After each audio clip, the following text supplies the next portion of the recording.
ಸಿದ್ಧಗಂಗಾ ಮಠಕ್ಕೆ ಇವತ್ತು ಭೇಟಿ ಗದಗಿಗೆ ದರ್ಶನ ತಗೊಂಡು ಆಶೀರ್ವಾದ ಪಡ್ಕೊಳ್ಳಿಕ್ಕೆ ಬಂದಿದ್ದೆ. ಪೂಜ್ಯ ಸ್ವಾಮೀಜಿಯವ್ರಿಗೂ ಭೇಟಿಯಾಗಿ ಅವರ ಆಶೀರ್ವಾದ ಪಡ್ಕೊಳ್ತೀನಿ. ಮತ್ತು ಭಾರತೀಯ ಜನತಾ ಪಾರ್ಟಿ ಪುನರ್ ಸೇರ್ಪಡೆ ಆಗುವಂಥದ್ದು ಈಗಾಗಲೇ 2-3 ದಿವಸದಿಂದ ಆಗಿದೆ. ದೆಹಲಿಯಲ್ಲಿ ಆಯಿತು ಮತ್ತು ನಿನ್ನೆ ರಾಜ್ಯ BJP ಕಾರ್ಯಕಾರಿಣಿ ಸಭೆಯಲ್ಲಿ ಭಾಗವಹಿಸಿದೆ.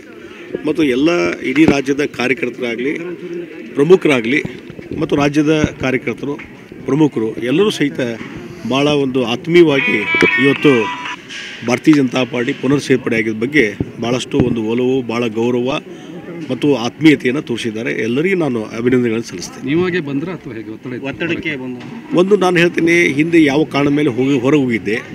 ಆಮೇಲೆ ಕಳೆದ 5-6 ತಿಂಗಳಿಂದ ಒಂದು ರೀತಿಯಾದ ಎಲ್ಲ ಕಡೆಯೂ ಒಂದು ಒತ್ತಡ ಇತ್ತು.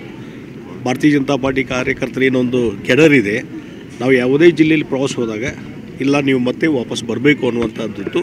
ರಾಜ್ಯ ನಾಯಕರು ಅದಕ್ಕೆ ಒತ್ತು ಕೊಟ್ಟರು ಮತ್ತು ರಾಷ್ಟ್ರೀಯ ನಾಯಕರು ಅವರ ಕರೆಯ ಮೇರೆಗೂ ಸಹಿತ ಅವರು ಸಹಿತ ನೀವು ಬರಬೇಕು ಅನ್ನುವಂಥ ಒಂದು ಕರೆ ಕೊಟ್ಟಾಗ ನಾನು ಭೇಟಿಯಾಗಿ ಅವ್ರ ಜೊತೆ ಸಮಾಲೋಚನೆ ಮಾಡಿಕೊಂಡು ಭಾರತೀಯ ಜನತಾ ಪಾರ್ಟಿ ಸೇರ್ಪಡೆ ಆಗುವಂಥ ಕೆಲಸ. ಟಿಕೆಟ್ ಸಿಗುವಂಥ ಸಾಧ್ಯತೆ ಇದೆ. ಯಾವುದೇ ರೀತಿಯಾದ ಬೇಡಿಕೆಯನ್ನು ನಾನು ಇಟ್ಟಿಲ್ಲ. ಅನ್ಕಂಡೀಷನಲ್ ಜಾಯ್ನ್ ಆಗಿದ್ದೀನಿ. ನಿಮಗೇನು ಗೌರವ ಸಿಗಬೇಕು, ಸ್ಥಾನ ಸಿಗಬೇಕು, ಅದನ್ನು ನಾವು ಮಾಡ್ತೀವಿ ಅನ್ನುವಂಥದ್ದು ಭರವಸೆ ಕೊಡ್ತೀವಿ.